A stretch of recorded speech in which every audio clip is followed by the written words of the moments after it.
Hey guys, I'm Desi and welcome to the hood. Make sure you guys subscribe and turn on our bell so that way you can get notified of new content and new videos that we'll be dropping on our channel. On Instagram, you guys ask me a lot about your sewing machine and how to get started with the basics on your sewing machine. So I'm going to give you guys a basic tutorial today. So if you want to watch that, stay tuned and let's get into it.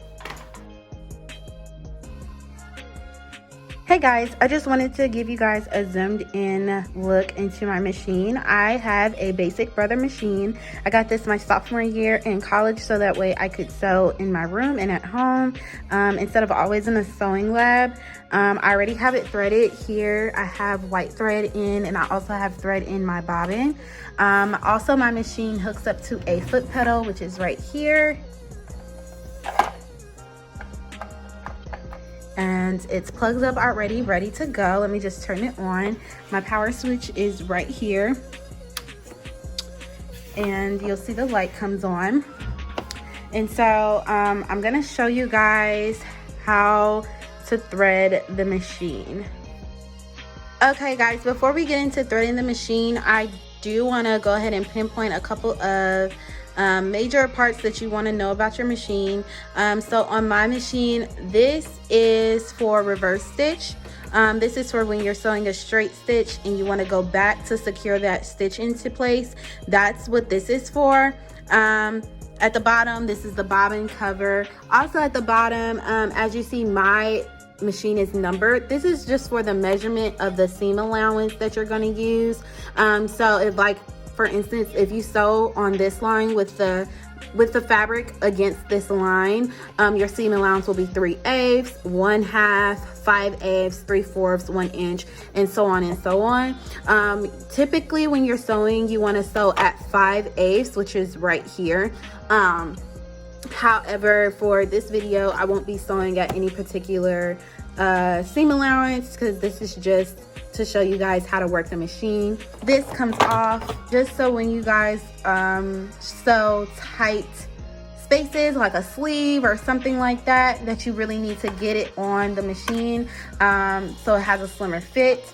That's what that's for, but you can put this on, back on if you want. This is the seam cutter. Like after you're sewing, you can just cut the seam off right there. This knob that I have right here, it shows, basically it switches the stitch that you want to sew on. I don't usually use all of these stitches. I usually stay between 2 and 3, which is just a regular seam stitch and a basic zigzag stitch if I'm using something to secure like elastic or something like that. However, other than that, I don't usually use these other stitches. But they are here for anyone who does. This knob on the side, this knob basically raises and lowers your needle. So if you want to sew slower than the machine, you can kind of hand move it here and there to sew. And then this here at the top is how you thread your bobbin. You would push this over, and I can show you guys how to thread that in just a second, and push that out. This is where you sit your thread, which is where my thread is sitting now. And then the numbers on here, they kind of show you just a diagram of how to thread your machine and thread your bobbin, but we'll get into that just a little later. These notches at the top, they are all for tension and widening your stitch. So for example, I have a stitch right here that I did for you guys to see. This is a regular stitch, but however, if I wanted to widen, if I wanted to change my knobs, which I'm not going to because I am working on something specific, which I need the knobs exactly where they are.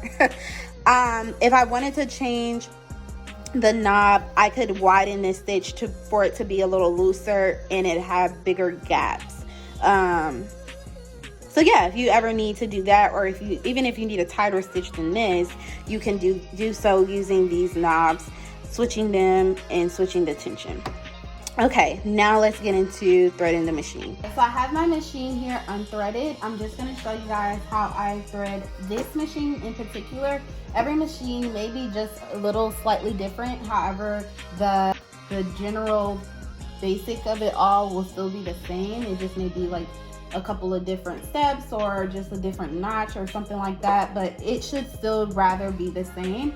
So I'm gonna use this white thread here, and I'm gonna go here, and then at the top I'm gonna lean it over for you guys. At the top there's this little notch. It should also have like a little metal hook in there. You want to hook the thread in the metal hook, bring it down, and then you'll see here my machine says 2. You want to bring that all the way down to 3. You want to hook this all the way around. You want to bring your needle up.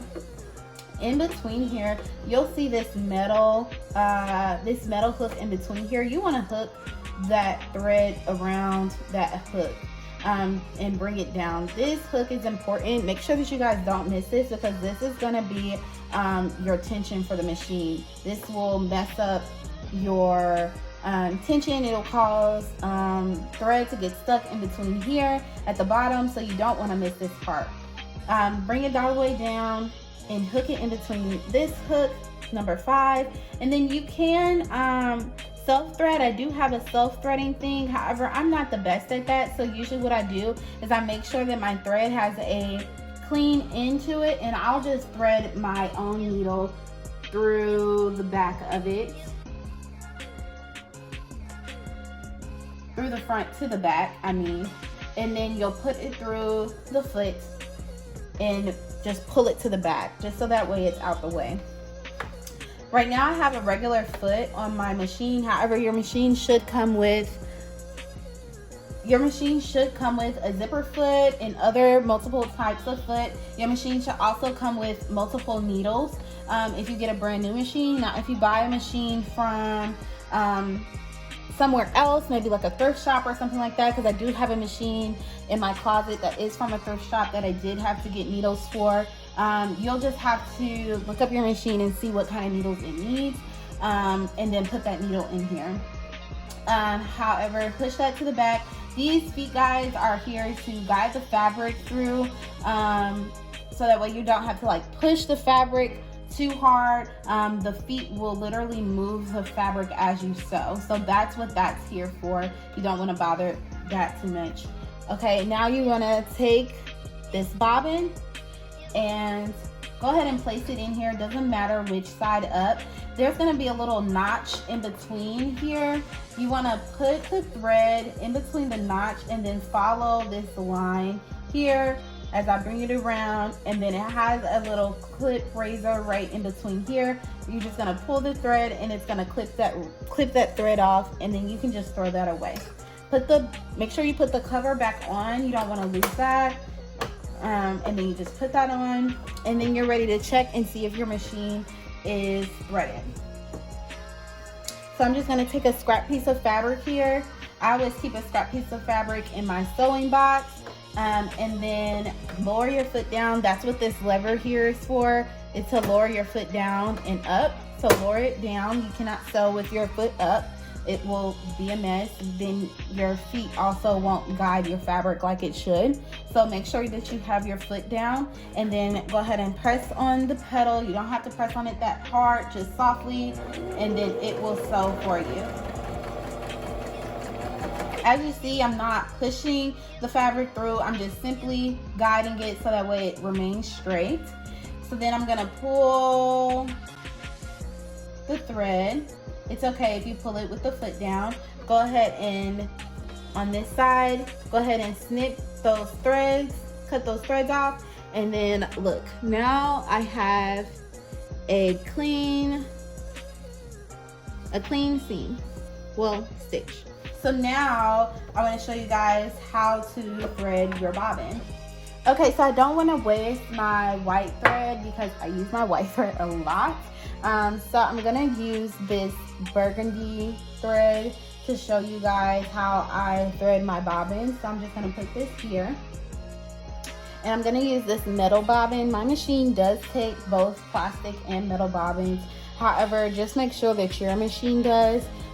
If you are unsure, just stick with the kind of bobbin that comes with your machine.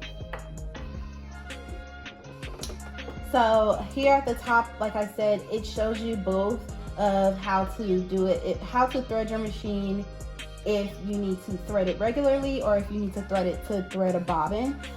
So to thread a bobbin, I'm going to take the thread and I'm going to bring it in around this knob here. You're going to bring it around this way and then bring it back around. You're going to like cross it like how the diagram has it. You can put it through this hook if you want to. However, for a bobbin, it's not really necessary because it may just unhook because it's gonna wind pretty fast. So here, thread through the one of the bobbin holes. So in the metal ones, there will be multiple holes. You can use any of the holes that you want. In the plastic ones, they will have a hole at the top that you put it through. Let me show you. So as you see here, it has like a hole at the top, or even on this side, it has a hole. So that way you can thread the thread through there when you're threading your bobbin. So I have my thread through my bobbin. I'm pulling my thread, not too much. Gonna put it on here, and then make sure that you push that bobbin close to the this little wedge thing. That's gonna be able to stop your bobbin when it's full, or like when you want, if you want a full bobbin. Today I'm not gonna show you guys a full bobbin just because I don't need a full bobbin of burgundy thread. So when you need a full bobbin, make sure that you have this close about here, so that way you can have as much thread on here as possible, so you don't have to re-thread your bobbin multiple times. However, if you don't need a full bobbin, this doesn't matter, but still make sure that it's close to here because it will make sure that your threads are not getting tangled. And then you're gonna hit your presser foot and it's gonna thread it for you. And you just hold this and it will break off as it's winding. And then you just let it do its job. Sometimes I hold this if I wanna go super fast, and then I can like super power it. But other than that, I'll just wind it slow. And then when it's full enough, I'll stop, pull it off, clip, and then my bobbin's ready to go. Make sure that your bobbin is tight. You see how tightly wound my bobbin is? If it is loose, if it has any puckers or anything in there, your bobbin is not wound correctly. And so that means that you would need to rewind your bobbin, because if you put it in and it's not wound correctly and it has loose threads, it's kind of bulky, it can mess up your stitch. It can also essentially mess up fabric if you're using expensive fabric or anything like that. So make sure that you have a tightly wound bobbin. As far as stitching, if you just want to like practice some stitches, make sure that you get like a straight paper. You don't have to have any thread in the machine or anything like that, but you can just practice straight stitches. We learned this in college just so that way you can make sure that your stitches are straight. You don't want to have crooked stitches or anything like that when a client looks inside of their garment or anything like that. You want to have quality work. You want to have quality stitches. So this sewing on a lined paper like this can help you just stay straight, and also have a good hand for sewing straight. So I'm going to show you, I'm going to pick my needle up and I'm going to place it directly on the line, put my foot down, and then I'm just going to sew straight on this line. And since it doesn't have any thread, you can just pick it up and look, that's a pretty great straight stitch. So practice this just for sewing straight lines. Then when we graduate from sewing straight lines, you can get into all the fun curves and princess lines and all that good stuff.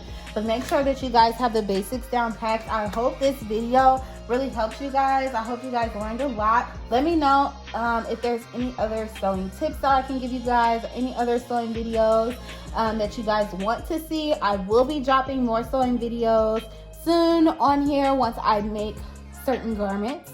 However, this is the end of this video. I hope you guys enjoyed it. Make sure you guys like, comment, and subscribe. Thanks for joining me. Have a great day. Bye, guys.